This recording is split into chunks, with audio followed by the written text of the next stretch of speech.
So hello everyone, welcome back to DRX podcast. And आज का जो पॉडकास्ट होने वाला है वो बहुत स्पेशल होने वाला है क्योंकि हमारे साथ एक बहुत ही क्या महान हस्ती बोल सकती हूँ मैं। एक ही ग्रेट स्पीकर या और एक ग्रेट पर्सन, एक ग्रेट पर्सनैलिटी हमारे साथ एक जुड़ने वाले हैं जो कैलगरी कनाडा से हैं। और वो हमें आज गाइड करेंगे, क्योंकि आपने टाइटल में देख ही लिया होगा, how to become clinical pharmacist in Canada.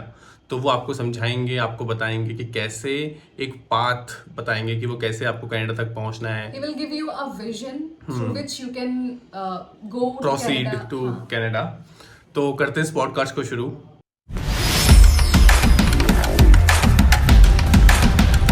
Good morning sir. Hello, good morning. How are you Good sir? morning, folks. How are you? We are good, how are you? I'm very good. So this is, I guess this is June 2 and it is 8:30 a.m. in Calgary, Canada. So I hope you guys are doing well and I'm good too. Welcome sir, welcome to this podcast. Thank you very much. Let me give my introduction, a very brief introduction to you guys. And I will speak bilingual in two languages and Hindi too, and English also.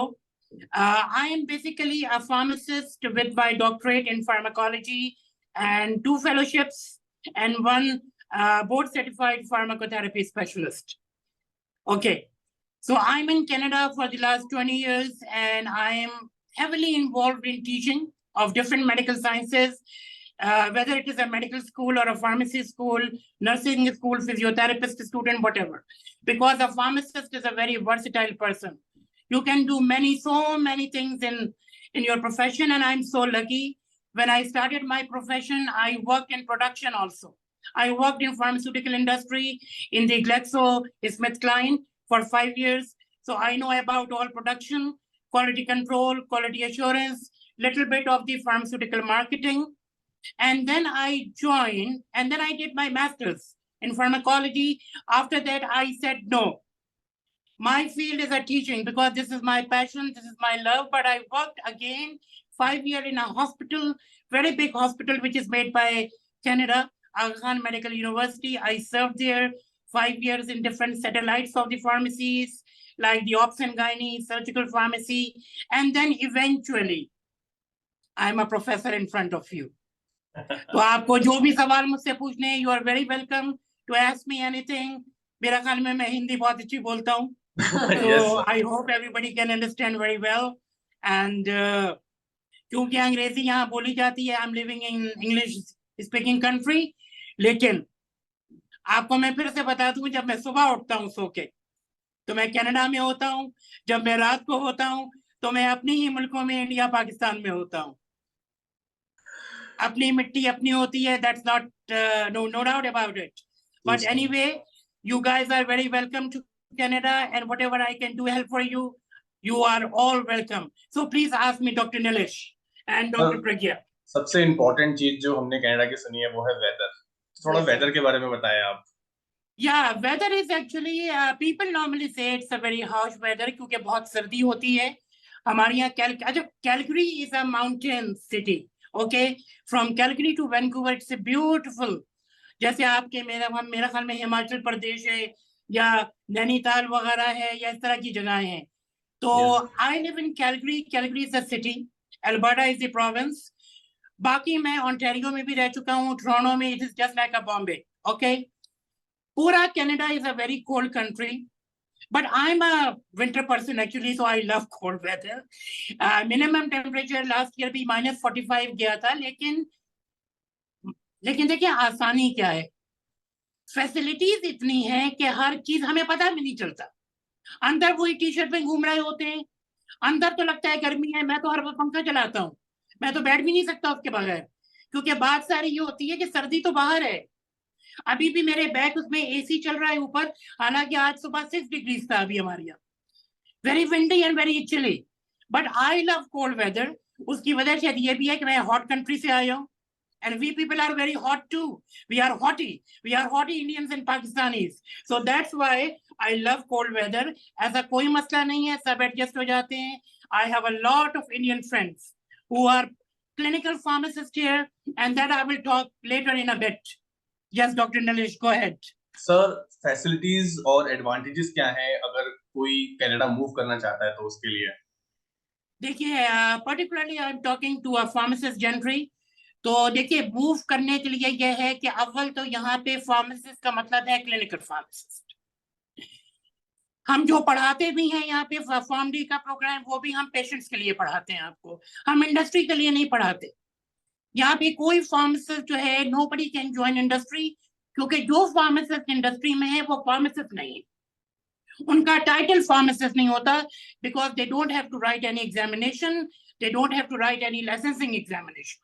Okay, but if you want to become a pharmacist in Canada, like a clinical pharmacist, you earn a lot of money also, that I will discuss in a bit, but you will enjoy your profession. क्योंकि जो pharmacist की यहाँ पे value है, you can't imagine. It's a white collar job, and according to the most of the surveys in Canada, it's a top profession in Canada. As well as medical doctors too. We have a very good relationship with doctors and nurses because this is our team. It's a healthcare team, and everybody knows कि उसको क्या काम करना है. मुझे पता है कि एज अ क्लिनिकल फार्मासिस्ट मैं प्रिस्क्राइब करता हूँ, मैं प्रिस्क्राइब कर सकता हूँ, एक्सेप्ट नारकोटिक्स, वो हम बाद में बात करते हैं थोड़ा सा. तो थोड़ी सी इंट्रोडक्शन ये थी कि yes, you must come to Canada and to become a clinical pharmacist. You have to write certain exams. देखिए लाइफ में कोई चीज इम्पॉसिबल नहीं होती, पॉसिबल होती है, लेकिन इनिशियली डिफिकल्टीज आती हैं. मैंने when I move to Canada 20 years back, I was full professor of pharmacology and therapeutics in the medical college, जबकि बेसिकली मैं फार्मासिस्ट हूँ. लेकिन हमेशा मैंने मेडिकल कॉलेजेस में टॉप लेवल पे पढ़ाया. मैंने लोगों को एमफिल करवाए, पीएचडीज करवाए, मेडिकल डॉक्टर्स को मैंने पीएचडीज करवाए. आप सब कुछ कर सकते हैं, आप तो इतना पोटेंशियल है फार्मासिस्ट में. देखिए मैं anatomy, physiology, pathology, pharmacotherapy and internal medicine पढ़ाता हूँ. इंटरनल मेडिसिन की भी डिफरेंट एरिनाज है. Like I am also involved in oncology, hematology, dermatology. So there are so many things. ज्यादा अपनी तारीफें नहीं करूंगा. मैं चाहता हूँ कि आप लोग यहाँ पर आए और बहुत सपोर्ट होगी आपके लिए. Whatever the province you want to come in, I have a friends in all over Canada. So yes, please go ahead, Dr. Nalish and Dr. Pragya, you too. Yes sir. Sir आपने बताया कि वहाँ का weather काफी cold है, मतलब chill रहता है. नाउ अब हमें जानना है कि वहाँ का लाइफस्टाइल कैसा होता है. मतलब वेदर तो काफी चर्चे में रहता है, but we want to know about the lifestyle of Canada. अगर कोई कनाडा मूव करता है तो उसकी लाइफस्टाइल कैसी हो जाती है? Okay, it's a great question. It's a very good question by the way. एक तो मैं अभी हम कोल्डनेस की बात कर रहे थे, तो वेदर कोल्ड है इसलिए यहाँ पे लड़ाइयाँ भी नहीं होती. सारों के दिमाग बहुत ठंडे रहते हैं. And very very very friendly environment, very secured environment for everyone. और खास तौर पे मैं बात करूंगा लेडीज के लिए. देखिए मैंने पहले भी एक दफा आपसे शायद डिस्कशन में कहा था कि जैसे ही सनसेट होता है, if you are travelling in a bus, जहां आप बस के ड्राइवर को कहेंगी वो वहीं आपके लिए बस भी रोकेगा. It is so secured for everyone, first of all, not only for ladies और चिल्ड्रन, लेकिन एक आप ऐसा मैं समझें कि just like a heaven. It's a beautiful country. It's a beautiful country with lot of advantages, no doubt about it, and lot of money too. जिससे ज़्यादा खुशी होती है. Your pharmacy is earning a lot of money, so that maybe you will ask me later this question. So a lifestyle बड़ा अच्छा है, बड़ा friendly lifestyle है. अभी मैं अपने ऑफिस में बैठा हुआ हूँ. ये नहीं कि मैं कोई बहुत बड़ा प्रोफेसर हूँ, सब एक लेवल के लोग हैं. मेरे स्टूडेंट्स भी मेरे फ्रेंड्स हैं. मेरे नहीं, मतलब every professor, we are all equally, we are all equal. Equalization is our main goal actually. अगर पीएचडी का भी स्टूडेंट है मेरे पास, तो वो बिल्कुल इस तरह के बैठता है कि जैसे, और एक चीज बहुत अवॉइड करते हैं. अभी मैं आपको अपना सेलफोन दिखाने लगा था, लेकिन सेलफोन तो सामने लगा हुआ है, मैं रिकॉर्ड कर रहा हूँ, कि ड्यूरिंग डिस्कशंस, ड्यूरिंग लेक्चर, इतनी वेल मैनर्ड स्टूडेंट्स हैं कि मजाल है किसी का सेलफोन सामने निकल आए. और देखिए ये सुनने में आती है ये बात कि वेस्टर्न कंट्रीज जो हैं, स्टूडेंट जो हैं वो आपकी इतनी कोई इज्जत नहीं करते, और they are not like that. It is totally opposite environment here. मैं भी अपना सेलफोन साइलेंस पे रखता हूँ. स्टूडेंट्स को भी कहा हुआ है अगर इमरजेंसी हो जाए तो राइट अवे आप अपनी ऑडिटोरियम से बाहर जाएं, आप बात करें, That's not a problem at all. And our all automatic system, like our autonomic nervous system, always I say to everyone that पढ़ाई पे थोड़ी सी बाद में बात करते हैं. तो आपने लाइफस्टाइल पूछा था 1 by 1, so it's a very good lifestyle, very healthy, very impressive. Shopping का मुझे बड़ा शौक है, तो शॉपिंग के लिए पैसे चाहिए आपको. So yes, pharmacists earn a lot of money. My sister-in-law, she's also a clinical pharmacist. My wife is a medical doctor. She's cardiologist. So we all are working in a team. So sir, next question जो मेरा है वो है, so what are the advantages of becoming clinical pharmacist in Canada? क्या क्या advantages मुझे मिलेंगे अगर मैं देखिए, clinical मैंने pharmacist मैंने अभी आपको बताया कि सबसे बड़ी एडवांटेज क्या है कि आपकी बहुत पावर है. यहाँ पे आप अटेस्टेशन भी करते हैं सारे डॉक्यूमेंट्स. डॉक्टर्स के पास खाली फिजिशियन सैंपल्स होते हैं. आपको मेडिसिन तो मिलती ही फार्मेसी से है ना, वो तो कहीं से नहीं मिल सकती. फार्मेसिस्ट का फार्मेसी का डोर ओपन नहीं हो सकता अगर क्लिनिकल फार्मासिस्ट फिजिकली प्रेजेंट नहीं है. ये मैं आपको पूरे कनाडा का रूल बता रहा हूँ. चाहे हमारी काउंटीज में फार्मेसी खुली हुई हो, किसी जंगल में फार्मेसी है, आपके डोर ओपन नहीं हो सकते जब तक कि आप फिजिकली प्रेजेंट नहीं है. We have a team, pharmacy assistant very qualified, pharmacy technician very qualified, or pharmacist तो देखिए is just like a medical doctor. We have a consultation room in any community pharmacy. वहाँ pharmacist बैठते हैं क्योंकि confidentiality is the most important matter. ऐसा नहीं होता कि कोई पेशेंट आया, फॉर एग्जाम्पल आपके पास एड्स का पेशेंट आया, आप फार्मासिस्ट हैं, आपकी पूरी टीम आपके साथ है. जैसे ही पेशेंट किया आपने खुस बातें करनी शुरू कर दी. अरे देखो ये पेशेंट आया था, इसको तो सेक्सुअली ट्रांसमिटेड डिजीज थी. It is not allowed at all. It is not allowed. Confidentiality is the most important thing in Canada. You are not allowed to discuss your patient. Even my wife is a medical doctor. We don't discuss each other. पूरे pharmacy Canada में interconnected है. आप मेरी profile, मेरी as हो गई है 58 years. I am taking poly pharmacy. लेकिन एज इज अ नंबर. मैं अभी भी इनसाइड 20 ईयर्स का ही हूँ. खुश रहना चाहिए. आप खुश रहें, आप पढ़ें बहुत. देखिए, नॉलेज इज अ पावर. कोई नहीं रोक सकता. मैं टॉप लेवल पे गया हूँ, college of physician and surgeons में लेक्चर्स लेता था. सारे मेडिकल डॉक्टर्स बैठा करते थे सामने, अगर नॉलेज है तो. और नॉलेज के लिए मैं वही आपको बताऊं, आपने तो सवाल अभी एडवांटेज पे किया. There are so many advantages. First of all, it's a secured environment. You will have a lot of money. You have a paid jobs. You go to your vacations to India every year. Vacations are very important in Canada.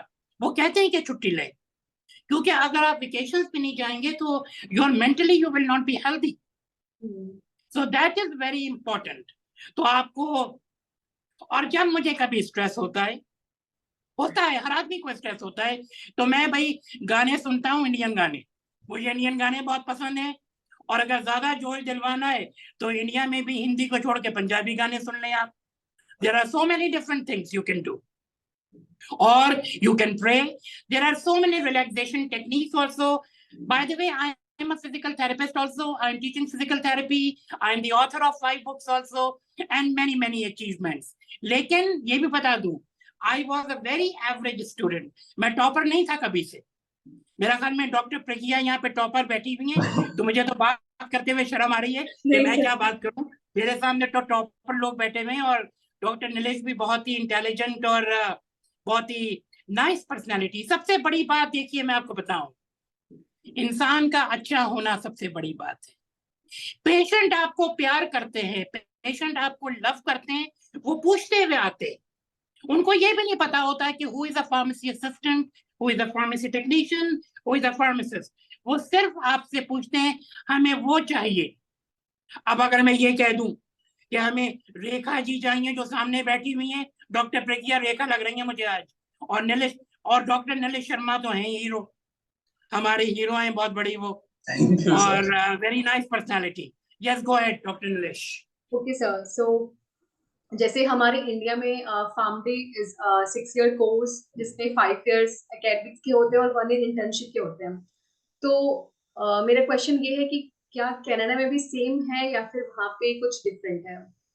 जी, ये भी बहुत ही अच्छा question है। मैं आपको बताऊं कि इस तरह से है, कनाडा में चाहे PharmD करना हो, MD करना हो या DDS करना हो, doctor of dental surgery, first after grade 12 first you have to do a 4-year BSc programme.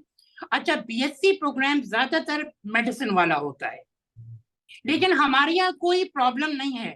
अगर आपने इंजीनियरिंग भी कर ली है, इंजीनियरिंग ग्रेड 12 के बाद ही होती है।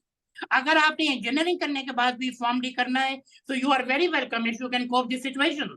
लेकिन ज्यादातर BSc में हम सब पढ़ा देते हैं, anatomy, physiology, pathology, microbiology, many molecular biology बहुत होती है, लैब्स के अंदर बहुत स्ट्रॉन्ग करते हैं। उसके बाद 4 साल का फार्मेसी स्कूल, 4 साल का मेडिकल स्कूल और 4 साल का डेंटल स्कूल। उन चारों सालों में वो सब क्लिनिकल है। फिर आपको फर्स्ट ईयर फार्मेसी में एनाटमी नहीं पढ़ानी है, अगर पढ़ाएंगे भी तो मॉड्यूलर सिस्टम होगा। आप पहला module, if we are teaching you haematology, haematology की पर सब चीजें आ जाएंगी, फिजियोलॉजी भी आ गई, RBCs भी आ गए, अब RBC से रिलेटेड कितने एनीमियाज हैं वो आ गए। जो भी मॉड्यूल हम आपको पढ़ा रहे हैं उसमें इट इज इंटीग्रेटेड नाउ। अब जब आप 4 साल क्लिनिकल पढ़ेंगे तो क्या आप पेशेंट का इलाज नहीं कर सकते? बिल्कुल कर सकते हैं। आप मोर देन अ मेडिकल डॉक्टर। हमारा जो MD करके निकलता है उसको भी 8 साल लगते हैं, फार्मासिस्ट को भी 8 साल लगते हैं और डेंटिस्ट को भी 8 साल लगते हैं। एक चीज और, निकलने के बाद फिर हमारी यहाँ रेजिडेंसीज होती है। आप 1 साल की रेजिडेंसी करें, आप 2 साल की रेजिडेंसी करें, then we have the board certification. I am a board certified pharmacotherapy specialist. I am trying to do board certification in oncology. हमारे यहाँ सर्टिफाइड डायबिटिक एजुकेटर भी है, हमारे यहाँ रेस्पिरेटरी स्पेशलिस्ट भी हैं, तो दो फार्मासिस्ट और स्पेशलिस्ट फार्मासिस्ट। और एक चीज और हम कहते हैं, सबसे पहले बेटर है you work in a community pharmacy, you just take an experience in communication, because in community pharmacy you have to communicate with the patients all the time. उसके बाद आप हॉस्पिटल की जॉब में जाएं। Hospital is a universe of pharmacy, you know that, और बहुत clinical knowledge चाहिए होती है और आ जाती है। मैं तो अपनी एग्जांपल देता हूं, देखिए I was very poor in calculations, I was very poor in mathematics. अब मैं प्योर क्लिनिकल कैलकुलेशंस पढ़ाता हूं, आ गया सब कुछ करना। कोई चीज डिफिकल्ट लाइफ में नहीं होती है। हाँ, और ये भी है, ख्याल रखिएगा कि कभी टीचर्स को ब्लेम मत करें कि टीचर ने नहीं पढ़ाया। आप एडल्ट हैं, आप खुद पढ़ सकते हैं। आप पीछे भी मेरे देख रहे होंगे, there are so many books are here, I read every time. I am in teaching for the last more than 30 years now. Okay, another question doctor Nilesh और डॉक्टर प्रज्ञा। सर, जैसे कि हमने बात की शॉपिंग की, एडवांटेजेस की, लाइफस्टाइल की, but सबसे इम्पोर्टेंट है कि एवरेज सैलरी कितनी होती है? जी, अच्छा, मैं आपको वहां से शुरू करता हूँ जो बेसिक सैलरी भी है। जैसे आप सिक्योरिटी ऑफिसर हैं, उसके पास भी BMW होती है, उसके पास भी नया घर होता है। तो फार्मासिस्ट की तो बात आप क्या कर रहे हैं? Clinical pharmacist start he $60 to $70 per hour से करता है। ये मैं कैलगरी का बता रहा हूँ, मुझे एक दफा ऑफर हुई थी $90 पर आवर की, ह्यूज मनी। तो बहुत पैसे हैं, बहुत रिस्पेक्ट है आपकी। और आपको मैं बताऊं, और अगर if you want to be an entrepreneur, like आप अपनी फार्मेसी खोलें। फार्मेसी भी खाली क्लिनिकल फार्मासिस्ट खोल सकता है, बाकी कोई हेल्थ केयर प्रोफेशनल फार्मेसी नहीं खोल सकता। Not a medical doctor, not a nurses, we have nurse practitioners also. अभी हमने प्रिस्क्राइबिंग पे बात नहीं की है ज्यादा, उस पे मैं आप मुझसे क्वेश्चन पूछिएगा, मैं बताता हूँ कौन कौन लोग दवाई को प्रिस्क्राइब कर सकते हैं कनाडा में। So yes, it's a huge amount of salary. और देखिए, पहली जनरेशन को थोड़ी सी मुश्किल होती है 2-3 साल, until you pass your all the exam। और कोई काम छोटा नहीं, कोई काम बड़ा नहीं। Even I worked odd jobs initially until I passed my all the exams, because my love and my passion is a teaching. That's why I'm more in teaching as compared to as a clinical pharmacist, but I have to retain my license definitely. So अपने दोस्तों की pharmacies हैं, कुछ घंटे वहां कर लिए तो बहुत पैसे मिलते हैं। और outside the country also I am teaching for Pakistan and Philippine regularly for the medical school and a pharmacy school. हम स्कूल्स कहते हैं, असल में यहाँ पे यूनिवर्सिटी नहीं कहते, तो कहीं आप कंफ्यूज हो जाएंगे। मैं किसी 9th क्लास को पढ़ाता हूँ या 10th क्लास को पढ़ाता हूँ. So we call normally schools here. Go ahead, please. Yes sir, जैसे आपने बोला कि हमने पूछा नहीं कि प्रिस्क्राइबिंग कौन कौन प्रोफेशंस हैं जो प्रिस्क्राइबिंग अथॉरिटी रखते हैं, तो मेरा नेक्स्ट क्वेश्चन उसी से रिलेटेड है कि what is the role of clinical pharmacist in Canada? अच्छा जी, प्रिस्क्राइबिंग मेडिकल डॉक्टर्स तो करते हैं, आपको पता है, वो तो दे कैन प्रिस्क्राइब एनीथिंग. अच्छा जी, फार्मासिस्ट के लिए ये है कि every pharmacist can adapt a prescription. Adaptation का क्या मतलब होता है? एक पेशेंट आपके पास आया, उसने कहा मेरे पास तो कोई रिफिल भी नहीं है, मेरे पास दवा खत्म हो गई. तो अगर आप नॉर्मल फार्मासिस्ट हैं, क्लिनिकल फार्मासिस्ट, आप 2 हफ्ते की दवाई राइट अवे दे देंगे. आप डॉक्टर से बात भी कर देंगे कि भाई आपका ये पेशेंट है और मेरा, हम ये नहीं कहते आपका patient, our mutual patient. Okay, अगर आपके पास एपी अथॉरिटी है, एडिशनल प्रिस्क्राइबिंग अथॉरिटी, जो 90% फार्मासिस्ट के पास होती है, और वो फिर आप इनिशियल लेवल पे पेशेंट का इलाज कर सकते हैं. आप लैब टेस्ट भी लिखते हैं, रेडियोलॉजिकल टेस्ट भी लिखते हैं, आप electrocardiography, आप electroencephalography, whatever the type of cell you can write, except. अब एक थोड़ा सा पॉइंट आया, मैं बहुत लड़ाई करता हूं इसके ऊपर. नैरकोटिक्स हमें इजाजत नहीं है लिखने की, क्योंकि नैरकोटिक्स सिर्फ डॉक्टर्स लिखते हैं, और डॉक्टर के पास भी नैरकोटिक लिखने का अलग लाइसेंस होता है. हर doctor is not allowed to write a narcotic. अच्छा, नर्सेस भी प्रिस्क्राइब करती हैं, वो नर्सेस जो कि आरएन के बाद एमएससी होती हैं नर्सिंग प्रैक्टिस में, लेकिन हर एक का स्कोप ऑफ प्रिस्क्रिप्शन डिफरेंट है. अगर एक प्रिस्क्रिप्शन आप रिसीव करती हैं डेंटिस्ट की, और मेडिकेशन है एट्रियल फिब्रिलेशन की, फ्लटर की, so can you dispense that medication? No, not at all.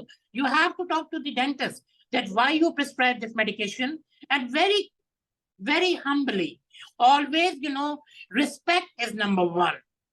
हम पेशेंट से भी आप ऐसी बात करते हैं, सर, मैडम, मिस. देखिए, पेशेंट इज अ पेशेंट. मैंने साइकेट्री में भी बड़ा काम किया है. अगर पेशेंट आप पे यल भी करता है, वेरी काम डाउन. अगर आपसे सॉल्व नहीं हो रही प्रॉब्लम, डॉक्टर प्रज्ञा से सॉल्व नहीं हो रही, तो उन्होंने फौरन डॉक्टर नलेश को बुलाया कि doctor Nilesh, can you please talk to the patient. अगर डॉक्टर नलेश इस वक्त थोड़े से स्ट्रेस्ड हो गए, तो उन्होंने दूसरे किसी फार्मासिस्ट को बुलाया, या even pharmacy technician. Our pharmacy technicians are also regulated. Pharmacy is a regulated profession, and it's a white collar profession according to many surveys. बहुत सारे पेशेंट्स हैं, वो फार्मासिस्ट को विजिट करना ज्यादा बेटर समझते हैं as compare to a family physician. अच्छा, डायरेक्ट कंसल्टेंट के पास तो आप जा ही नहीं सकते कनाडा, जब तक फैमिली फिजिशियन रेफर नहीं करेगा, या जब तक क्लिनिकल फार्मासिस्ट रेफर नहीं करेगा. You can not go to cardiologist, neurosurgeon, dermatologist, any specialist. तो मेरा ख्याल में आपका सवाल यही था. तो बहुत से प्रिस्क्राइबर हैं. We have podiatrist, foot doctors, we have chiropractors. Doctor of chiropractic is a 4-year programme. Physiotherapist, सब लोग प्रिस्क्राइब करते हैं, लेकिन स्कोप ऑफ प्रिस्क्रिप्शन सबका बहुत थोड़ा है. फार्मासिस्ट का बहुत है, और डॉक्टर का तो है ही. जी, आगे फर्दर. सर, नेक्स्ट क्वेश्चन मेरा ये है, जैसे इंडिया में हम लोग जब फार्मडी करते हैं, तो हम लोगों को डॉक्टर्स के बाद, मतलब फार्म जैसे होता ही है कि सबसे पहले डॉक्टर्स ने वार्ड राउंड लिया, उसके बाद फार्मडीज वार्ड राउंड लेते हैं और अपना मेडिकेशन एरर वगैरह चेक करते हैं. तो हम लोगों को इतना रिकॉग्निशन इंडिया में नहीं मिल रहा है, बहुत लोग फार्मडी को नहीं जानते हैं. सो मेरा नेक्स्ट क्वेश्चन यही है कि फॉरेन में, कनाडा में कैसे देखते हैं लोग फार्मासिस्ट को, क्लिनिकल फार्मासिस्ट को, मतलब उनकी रिस्पेक्ट, उनकी वैल्यूज, उनका क्या होता है? देखिए, उनकी वैल्यू तो मैंने आपको बता दी. आपको दवा ही नहीं मिलेगी. डॉक्टर को भी दवा चाहिए तो वो फार्मासिस्ट के पास ही आएगी. तो आपकी वैल्यू तो इतनी है कि यू कैंट इमेजिन. और हॉस्पिटल राउंड की आप बात कर रहे हैं, वो अलग अलग राउंड नहीं होता है, पूरी टीम राउंड कर रही होती है. वहां डॉक्टर आपसे पूछता है, what is the drug of choice for this patient, I am trying this medication, it's not working at all, the medication is resistant, what you suggest as a pharmacist. तो वहां पे देखें, आपकी फार्माकोलॉजी की base पे आप patient का इलाज नहीं कर सकते जब तक आपको थेराप्यूटिक्स नहीं आती और केस बेस नहीं आती. अब यहाँ पे मैंने आपको बताया, यहाँ की फॉर्म डी में 4 साल का फॉर्म डी है, लेकिन उसमें पहले दिन से क्लिनिकल पढ़ाते हैं. आपको लेबोरेटरी टेस्ट बड़े अच्छे आने चाहिए, आपको ईसीजी देखना भी आना चाहिए, आपको एक्सरेज देखने भी आने चाहिए। तो देखिए ये धीरे धीरे, गाना भी है ना, धीरे धीरे से मेरी जिंदगी में आना, तो Yes. धीरे धीरे से आपको अपनी कंट्री में चेंज लाना पड़ता है, अपने आप को मनवाना पड़ता है। मैं जिस वक्त मेडिकल कॉलेज में पढ़ाता था, असिस्टेंट प्रोफेसर से प्रोफेसर तक, हर स्टेज पे मैंने लड़ाइयां पढ़ी। डॉक्टर्स कहते थे हम इसको गिरा के छोड़ेंगे, लेकिन नॉलेज इज अ पावर। मैंने अपने आप को प्रिपेयर किया। हमारे जमाने में एनाटॉमी अलग से सब्जेक्ट नहीं था, अब मैं पूरी ग्रॉस एनाटॉमी, हिस्टोलॉजी, एम्ब्रियोलॉजी भी पढ़ाता हूँ। कोई आपको रोक तो नहीं रहा ना पढ़ने से। अच्छा, डॉक्टर्स भी देखे, हमारे तो डॉक्टर्स बड़े खुश होते हैं कि भाई उनका काम हल्का हो गया है, क्योंकि pharmacist is available for medication. All the adverse drug reactions, we have a different drug schedules also. बल्कि मेरा तो बहुत अच्छी टीम है, मेरे फैमिली फिजिशियन से मेरी दोस्ती इतनी ज्यादा है, बल्कि मैं जब कभी उसके पास जाता हूँ तो वो कहता है doctor Syed please tell me what can I write for you. तो मैं उसको कहता हूँ नहीं नहीं नहीं नहीं तुम राइट करो, फिर मैं तुमसे क्वेश्चन पूछूंगा। फिर वो कहता है no more question, my pharmacotherapeutic is not very good, I am a very diagnostic purpose. तो देखिए डॉक्टर का काम डायग्नोस करना है। इवन डॉक्टर दवा लिखता है, नो डाउट है, डॉक्टर प्रिस्क्रिप्शन करता है, हम भी प्रिस्क्रिप्शन करते हैं। तो any other question please. The last question is कि how to become clinical pharmacist in Canada। जैसे कि मैं इंडिया से हूँ, कोई पाकिस्तान से है, कोई अनदर कंट्री से है, तो वो अगर अपना फार्मडी कंप्लीट कर चुके हैं और वो चाहते हैं कि वो कनाडा में आके क्लिनिकल फार्मासिस्ट बने, तो वो प्रोसेस क्या है? Okay, that's great question too. First of all, you guys have to apply immigration to come to Canada. And after that, you have to first register with the NAPRA. We have the organization called National Association of Pharmacy Regulatory Authorities. According to NAPRA, we have drug schedules also, by the way. So NAPRA may you have to register first. There are some fee, $364 fees. They will give you the registration number. After that, you have to evaluate your PharmD degree from Pharmacy Examining Board of Canada. Their main office is in Toronto, which is in Ontario. So you send your transcript, I think the transcript they want, or if they want degree, but they want original, they will return it to you. And what happened normally, this is the duty of your university to do. But normally what happened, university will give you in a sealed packet, and then you have to send through your FedEx or whatever you like to the Pharmacy Examining Board of Canada.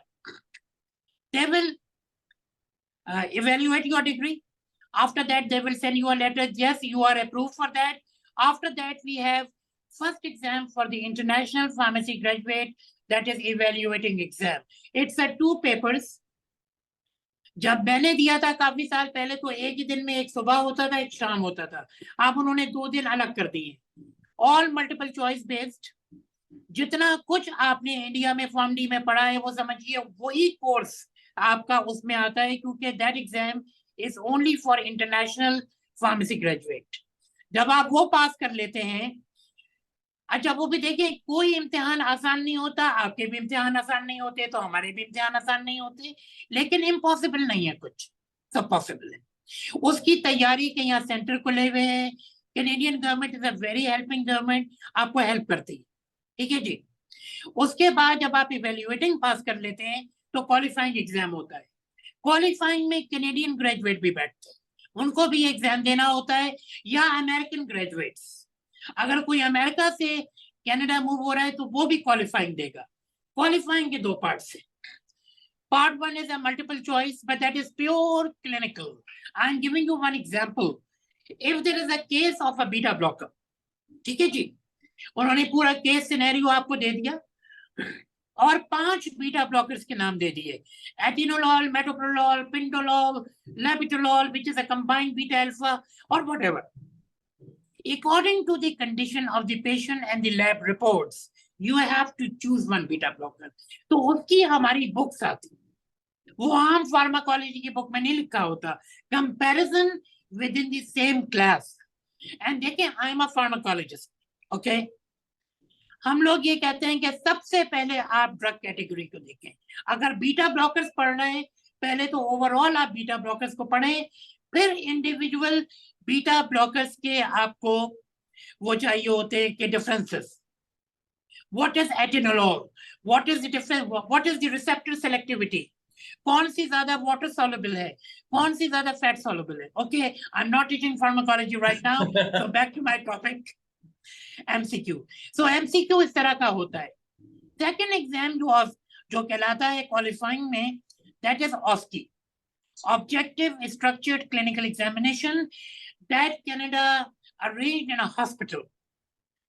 20 rooms होते हैं और 16 उसमें station आपको करने होते हैं, 4 resting station होते हैं.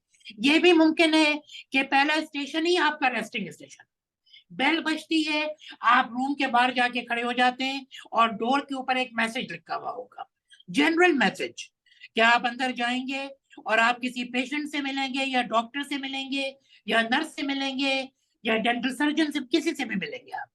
2 मिनट बेल रिंग होती है. उस वक्त आपकी जो सिंपैथेटिक लेवल है ना, वो इतना हाई हुआ होता है हम लोगों का, क्योंकि देखें हमारा लैंग्वेज बैरियर भी है, हमारा एक्सेंट बैरियर भी है. English is not our first language.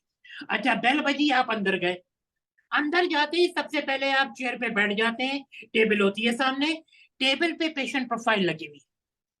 मेरा ख्याल में 30 सेकंड भी नहीं गुजरते कि वो पेशेंट अंदर आ जाता है. एकदम अंदर आता है, आप उठ के खड़े होते हैं, आपको हाथ नहीं मिला, आप कहेंगे माय नेम इज सैयद और my name is Nilesh, I am a pharmacist on duty, how may I help you sir, have a seat.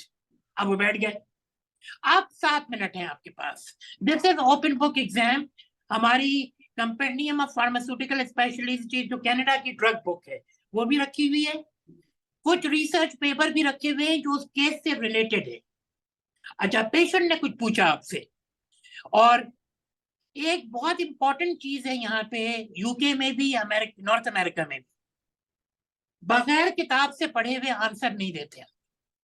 अगर आपको 100% श्योर नहीं है तो आप, पेशेंट ने कुछ पूछा, आप उनसे कहें please give me 2 minutes time, I would like to check my reference. आप टर्न किया, आपने वो बुक खोली. उस वक्त बुक खोलना बड़ा मुश्किल होता है क्योंकि हाथ यूं हो रहे होते हैं, क्योंकि वो इतनी ज्यादा आपकी नॉरएपिनेफ्रिन एंड एपिनेफ्रिन लेवल बढ़ा हुआ होता है उस वक्त. देन अगेन आपने अगर आंसर निकाल लिया, सामने आ गए, आपने 7 मिनट होते हैं टोटल, आपने 7 मिनट में पेशेंट को सेटिस्फाई करना है. बेल बजी, आपका वो स्टेशन खत्म, आप कमरे से बाहर गए, आप दूसरे रूम के बाहर जाके खड़े हो गए. अब आपका सेकंड स्टेशन. अब मैं आपको एक स्टेशन बताता हूँ जहाँ पे I was so stupid at that time, I don't know how to solve that. एक स्टेशन आया, उसमें ये था कि वो डॉक्टर बैठी हुई थी सामने. अच्छा, एसएसएल्स भी अंदर होते हैं और ये कैमरे से रिकॉर्ड होता है एग्जाम पूरा. बाद में pharmacy examining board of Canada decide करती है कि कौन एलिजिबल है पास करने के या कौन नहीं. तो मैं अंदर गया तो बाहर लिखा हुआ था कि कोई इसी तरह कोई डोजेज फॉर्म पे बात करनी. Okay, so I entered. तो प्रोफाइल था, लेकिन डॉक्टर ने बात करनी शुरू कर दी कि one of my patient is 89 years old and this is the medication. I don't know how to, because that is available in a capsule. What to do? Because he has a swallowing problem too. उसने medical terminology कि उसको throat problem है, वो नहीं solve कर सकता. So as a clinical pharmacist, I need your recommendation, please. मैंने कहा okay, give me 2 minutes time, I would like to check. अब मैंने वो CPS की किताब खोली, compendium of pharmaceutical and specialities, इतनी मोटी किताब होती है. अब मैं डायरेक्टली उस पेज पे गया जहां वो मेडिकेशन थी. अब उसके अंदर इंजेक्शन भी दिया हुआ है, कैप्सूल दिया हुआ है, टैबलेट दिया हुआ है, पाउडर फॉर्म नहीं है, लिक्विड फॉर्म नहीं है. अब मेरे तो पसीना छुट गया कि मैं इसको जवाब क्या दूं. वो तो कह रही है कि मेरा तो पेशेंट नहीं ले सकता ये. घर में टर्न हुआ दोबारा बहुत ही कॉन्फिडेंटली. सो उसने फिर मुझसे पूछा, yes what are your recommendation. तो वो स्टेशन मेरा फेल हो गया था बाय द वे. उसका आंसर बड़ा सिंपल था, कैप्सूल को खोलें, हार्ड जेलेटिन कैप्सूल था, कैप्सूल खोले, उसके पाउडर को आप एप्पल सॉस या योगर्ट में मिलाएं और अपने पेशेंट को दे दें. वो पूछते आपसे सिंपल चीजें हैं, लेकिन क्योंकि हम अपनी यूनिवर्सिटीज में इस तरह से पढ़ते नहीं, हमारे यहाँ इस तरह पढ़ाया नहीं जाता, इनके स्टूडेंट्स के लिए प्रॉब्लम इसलिए नहीं होती, ये सब पास हो जाते हैं। इनके लिए ऑस की एमसीक्यू कोई मसला नहीं है, क्योंकि देखिए वो पढ़ के ही उस तरह से आ रहा है। उन क्लिनिकल फार्मासिस्ट के लिए आपको ऑर्गेनिक केमिस्ट्री नहीं चाहिए, आपको एनालिटिकल केमिस्ट्री नहीं चाहिए। You don't need a medicinal chemistry at all. Pharmacognosy का तो नाम भी नहीं है हमारे यहाँ। भाई आपको क्लिनिकल साइंसेस चाहिए, आप डॉक्टर के बराबर है, आपका स्टेटस सेम है। डॉक्टर रिक्वेस्ट करते हैं फोन करके। अच्छा एक और चीज मैं आपको बताऊं, रूल, डॉक्टर अपनी वाइफ के लिए दवा नहीं लिख सकता या अपने बच्चों के लिए, वो दूसरा डॉक्टर लिखेगा। या डॉक्टर कभी हमसे रिक्वेस्ट करते हैं, can you prescribe a medication for my wife, that is because of the ethics. क्योंकि अपना आदमी इसीलिए मना करते हैं ना कि खुद भी कभी अपने आप को दवा प्रिस्क्राइब मत करो, क्योंकि हम सोच बहुत उल्टा रहे होते हैं कभी। जब अपने लिए 1000 किताबें, जहां चेस्ट पेन शुरू हुआ फौरी दिमाग में बात गई, ये तो मायोकार्डियल इंफार्क्शन ही होगा, ये तो इंजाना पेक्टोरिस शुरू हुआ है, नाइट्रोग्लिसरीन नहीं ली तो कहीं ये बड़बड़ा के कहीं एमआई ना हो जाए और थोड़ी देर में फ्यूनरल हॉल में बैठे हुए हो। अब आपका तो मैं सवाल ही भूल गया, आपने क्या पूछा था? हाँ, कि किस तरह से बनते हैं। तो ये सारे एग्जामिनेशन है, एक इम्तिहान रह जाता है जूरिस्प्रूडेंस। हर प्रोविंस में एक कॉलेज है। I'm in Alberta, so we have Alberta College of Pharmacy that is responsible for all the regulatory activities for the license of the pharmacist and pharmacy technician. Pharmacy assistant अभी regulated नहीं है, लेकिन pharmacy assistant भी कोई pharmacy में नहीं job कर सकता जब तक कॉलेज डिप्लोमा ना हो। मैं pharmacy assistant को भी पढ़ाता हूँ, मैं pharmacy technicians को भी पढ़ाता हूँ। देखें, जब आप डिफरेंट लेवल्स को पढ़ाते हैं ना तो आपको ज्यादा आता है। और कभी मैं आपको बताऊं, फार्माकोलॉजी की बुक अगर आपको नर्सेस की पढ़नी है ना, कभी मेरे पास नर्सिंग की भी बुक्स है, आपको वो बहुत प्रैक्टिकल बुक्स होती हैं as compare to pharmacist. Next आप कभी पॉडकास्ट करें, अगर आप मुझे पसंद करें या आपकी जेंट्री, ये मुझे नहीं पता कि वो कहें कि किसको बुला लिया था बोलने के लिए, वो तो मुंह टेढ़ा करके अंग्रेजी बोले जा रहा है, वो आपकी मर्जी है। वैसे मैं हिंदी बहुत अच्छी बोलता हूँ, और इंडिया से तो क्योंकि मेरे parents are from India, I born in Pakistan, my parents from Delhi and Aligarh. India तो दिन रात अगर मैं कानों में हेडफोन लगा के सुरीले सुरीले गाने ना सुन लूं तो मैं रिलैक्स नहीं होता, और रिलैक्स होने के बाद पढ़ाई बहुत अच्छी होती है। आपको मैं एक चीज बताऊं, देखें, नेचर ने, आप भगवान कहें, अल्लाह कहें, गॉड कहें, कुछ भी कहें, उसने सिंपैथेटिक नर्वस सिस्टम बनाया था इमरजेंसी के लिए। पैरासिम्पैथेटिक हर वक्त एक्टिवेट रहेगा, रेस्ट एंड डाइजेस्ट सिस्टम। लेकिन मसला क्या हो गया है, लाइफ इतनी स्ट्रेसफुल है, जॉब का problem, financial problem, husband wife का प्रॉब्लम, यहाँ तो बॉयफ्रेंड गर्लफ्रेंड होते हैं, सबके हार्ट ब्रोकन हो जाते हैं, रोते हुए आते हैं सारे, मेरी गर्लफ्रेंड में थप्पड़ मारा मुझे खींच के, मेरे बॉयफ्रेंड ने ये कर दिया। तो due to over activity of the sympathetic nervous system, primary hypertension is very common now. Secondary hypertension तो आपको पता है कि ऑर्गन की डैमेज की वजह से होता है।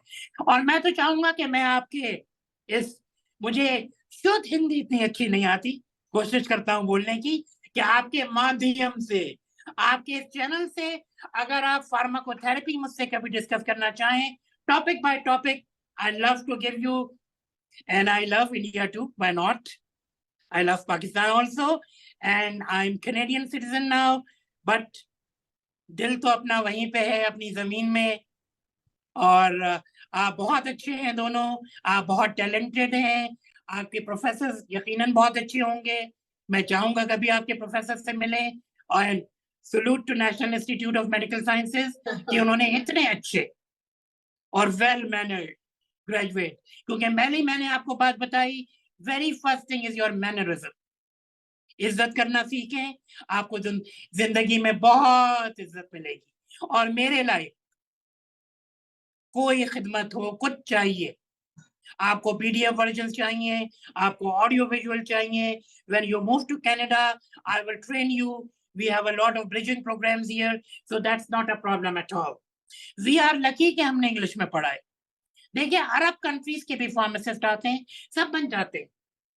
अंग्रेजी तो एक जबान है, वो तो बोलने से आती है, और बोलें, और अगर टेढ़ा मुंह करके बोलेंगे तो लोग समझेंगे बड़ा काबिल आदमी है। ये जरा सा प्रॉब्लम है इंडिया पाकिस्तान के अंदर कि लोग समझते हैं जो अंग्रेजी बड़ी अच्छी बोलता है बड़ा काबिल आदमी, ऐसा कुछ नहीं है। और you are very welcome any time, you both my heroes, I love you guys. Thank you, sir. Any other question, please? No, sir. And we love Canada too and Pakistan too. Oh, wow, wow. चले, पाकिस्तान को भी प्यार कर लें, Canada को भी थोड़ा बहुत मुझे भी कर लीजिएगा। Yes, sir. Yes, sir.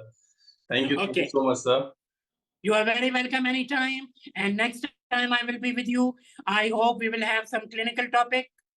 और मैं Absolutely. दोबारा से आपको कहूंगा, आपको बुक्स का पता है, always try, you are in 6th year now, so try to improve your clinical knowledge. और मैं फर्स्ट ईयर वालों को भी ये कहूंगा, मैं बिल्कुल ये नहीं कह रहा कि केमिस्ट्री की वैल्यू नहीं है या ऑर्गेनिक केमिस्ट्री की वैल्यू नहीं है। देखिए, डिपेंड करता है आप किस फील्ड में जा रहे हैं। आप मार्केटिंग में जाते हैं, आपको बिजनेस एडमिनिस्ट्रेशन आनी चाहिए और वो सब चीजें पढ़ाई जाती हैं। तो ये तो कंट्री टू कंट्री डिपेंड करता है। क्योंकि आपने कनाडा के बारे में पूछा तो मैंने बता दिया।